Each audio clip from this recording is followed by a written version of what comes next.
حضرت مفتی شفیع صاحب رحمۃ اللہ علیہ فرماتے ہیں کہ یہ ایام ہیں جن کے اندر انسان اس پر عہد کرے کہ میں نفس کو پاکیزہ کروں گا، میرے نفس سے جو گناہ ہوئے ہیں، ہو رہے ہیں، جو میری گناہوں کی عادت ہے اسے ختم کروں گا، میرے گناہوں کی میری زندگی میں جو حالت بنی ہوئی ہے اس کو تبدیل کروں گا۔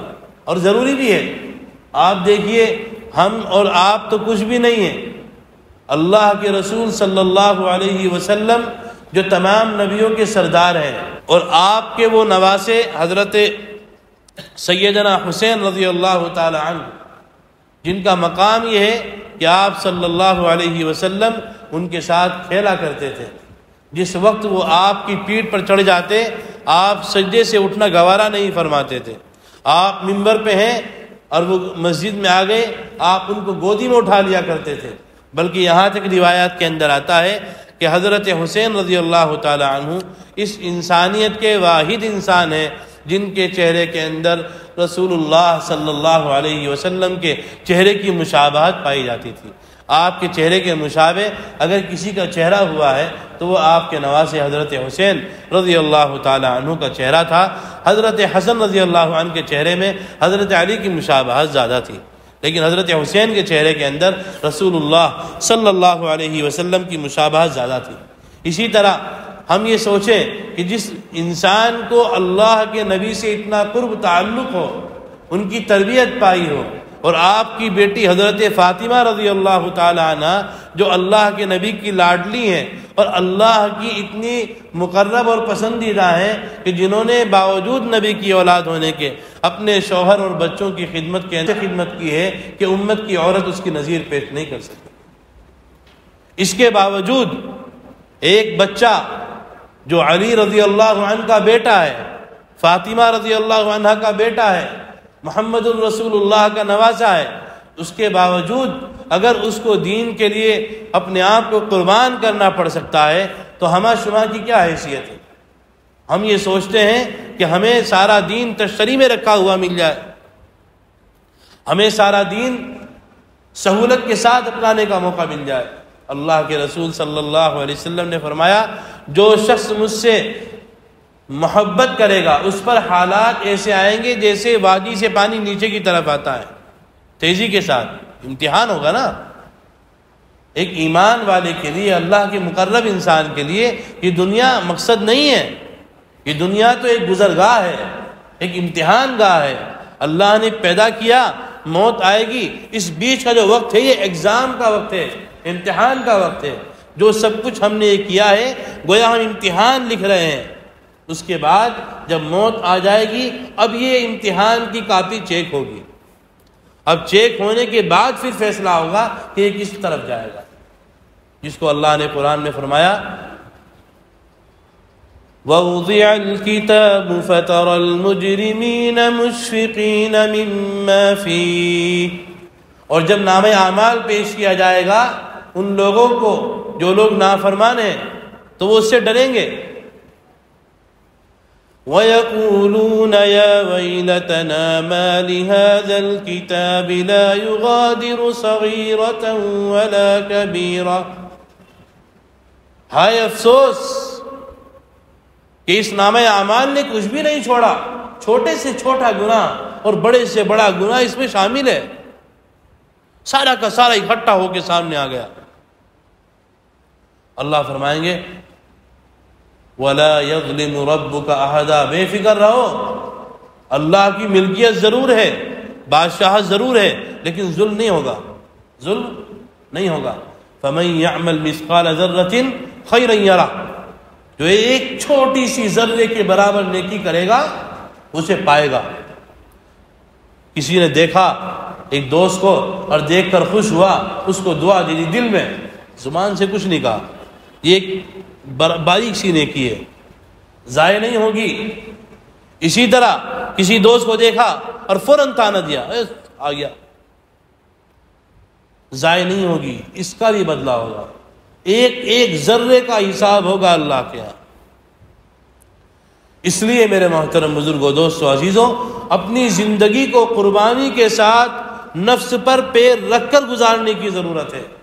جہاں جہاں خواہشات کا غلبہ ہے وہاں وہاں پر نفس پر قابو ہونا چاہیے. نفس پر قابو ہوگا، آسانیاں ہوں گی، اللہ کی رحمتیں ہوں گی. ایک زبان ہے، انسان قابو کرنے کو تیار نہیں ہے. چغلی کر دی، غیبت کر دی، کیا ملا؟ کر دی، اس کے بعد سب بیکار ہے. اس کو لگ نہیں گئی، اس کا کوئی نقصان نہیں ہوا، اپنا نقصان ہو گیا.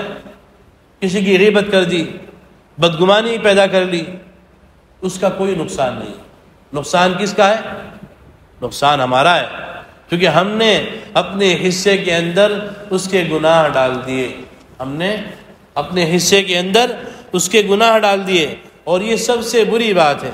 اور حضرت حسین رضی اللہ تعالی عنہ جب اس واقعے کے لیے جو کربلا میں پیش آیا تھا، مدینہ منورہ سے نکلے تھے، یہ اس بات کا سبق دیتا ہے واقعہ کہ وہ یزید کے پاس پہنچنے کے لیے گئے. کس لیے؟ باہمی صلح ہو جائے، باہمی محبت باقی رہے. آج ہمارے اندر کتنی محبتیں ہیں. اگر سامنے والا سونے کا نوالا کھا رہا ہے تو برداشت نہیں ہے مجھے کہ وہ کیسے کھا سکتا ہے. اس کی ہاتھ کا لقمہ چھین جائے، چاہے میں بھوکا رہ جاؤں، چاہے میں بھوکا رہ جاؤں، اس کا لقمہ چھین جائے.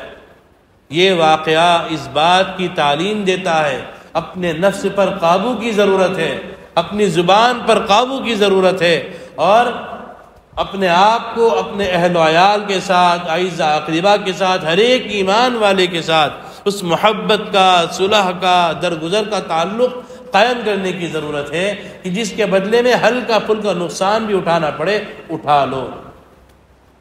کیونکہ زندگی 4 دن کی زندگی ہے، 2 گزر چکے ہیں اور 2 پتہ نہیں ہے بھی یا نہیں. 2 باقی کچھ نہیں ہے، ایک لمحے کا سامان ہے، ایک ہلکی سی ہچکی اور ختم. یہودوں نے پوچھا وَيَسْأَلُونَكَ عَنِ الرُّوحِ، اللہ کے رسول بتائیے روح کیا ہے؟ آپ نے فرمایا جو قرآن کی آیت ہے، اللہ کہتے ہیں نبی کہہ دو قُلِ الرُّوحُ مِنْ أَمْرِ رَبِّي، اے نبی کہہ دیجئے روح کچھ بھی نہیں ہے، بس حکم کا نام ہے. اللہ نے کہا چل دے بھائی، ہو گیا ختم. اور جب تک اللہ کی طرف سے حکم نہیں ہے پوری ٹون دکھا رہا ہے، گویا زمین کو دھسائے گا، آسمان کی بلندی کو چھوئے گا اور کر کچھ نہیں سکتا. ایک لمحے کے اندر ڈاکٹر یہ کہہ دے گا کہ یہ کسی کام کا نہیں ہے. اب گھر والے فوراً تیاری میں لگے، بھائی دباؤ، کیا دباؤ، اب کسی کام کا نہیں. اس مختصر سی زندگی کے اندر مختصر سے مال کے لیے جس کو چھوڑ کے بھی یہیں جانا ہے، ہم نے رشتے خراب کر لیے، محبتیں ختم کر لی، دلوں کے اندر پھوٹ پیدا کر لی، کوئی فائدہ نہیں. اگر کوئی شخص حقیقت میں حضرت حسین رضی اللہ تعالی عنہ اور صحابہ کرام کا اور بالخصوص رسول اللہ صلی اللہ علیہ وسلم کا محبت کرنے والا ہے، اس کو کسی گویے بننے کی ضرورت نہیں ہے، اس کو کوئی نعرہ دینے کی ضرورت نہیں ہے، اس کو تاجے نکالنے کی ضرورت نہیں ہے، اس کو نیاز کی ضرورت نہیں ہے، اس کو کوئی عالمی جھنڈا اٹھانے کی ضرورت نہیں ہے. سب سے بڑا جھنڈا ایمان والے کا اگر ہے تو اللہ کی توحید پر عمل ہے، اللہ کے نبی کی سنتوں کا اتباع ہے، اور ان تعلیمات کو لے کر نمازوں کی پابندی، روزوں کی پابندی، زکوٰۃ کی ادائیگی، وسعت کے بقدر اگر مال ہے تو حج کی ادائیگی، یہ فرائض ادا کرنا ہے. 5 وقت کی نمازوں کی پابندی کرنا ہے. نمازیں ہم پڑھ نہیں رہے ہیں، قوالیاں گا رہے ہیں ہم. حضرت حسین رضی اللہ عنہ کی تعریف میں سروں کو جھمانا اور اپنی زندگی کو گویا بن کے گزار دینا کوئی محبت کی علامت و دلیل نہیں ہے. اللہ کے یہاں اگر محبت کی کوئی علامت و دلیل ہے وہ محض اور محض یہ ہے کہ آپ ان کے طریقے زندگی کو اختیار کریں. جن حسین رضی اللہ تعالی عنہ کے ہم نام لیوا ہیں اور ان کے لیے ہم ساری قربانیاں دینے کو تیار ہیں، انہوں نے باطل کے سامنے سر نہیں جھکایا. ہماری حالت دیکھ لیجئے کیا ہے. وہ حسین رضی اللہ تعالی عنہ نے کربلا کے میدان میں نماز نہیں چھوڑی. آج ہم پڑھتے ہی نہیں ہیں. نماز سے مسلمان دور ہے اور تعویذ دے دو جی کاروبار نہیں چل رہا، ایک کاغذ کچھ کر لے گا تمہارا؟ جس نے اللہ سے دشمنی کر لی ہو ایک کاغذ اس کے مسئلے کو حل کر دے گا؟ ہرگز نہیں کر سکتا۔ اصل اللہ کو منانا ہے، اللہ کو ماننا اور اللہ کی ماننا دونوں ضروری ہیں۔ ایمان سے مراد اللہ کو ماننا ہے، اعمال سے مراد اللہ کی ماننا ہے۔ اسی لیے قرآن نے کہا ان الذین قالوا ربنا اللہ ثم استقاموا، جو لوگ یہ کہیں ہمارا رب اللہ ہے یعنی ایمان لے آئیں، ثم استقاموا پھر اس پر جم جائیں یعنی اعمال سے اس کو پختہ کر لیں، اللہ کی مان لیں، پھر فرمایا تتنزل علیہم الملائکہ، جب موت آئے گی ان پر خوف نہیں ہوگا، ان کے پاس فرشتے آئیں گے موت سے پہلے۔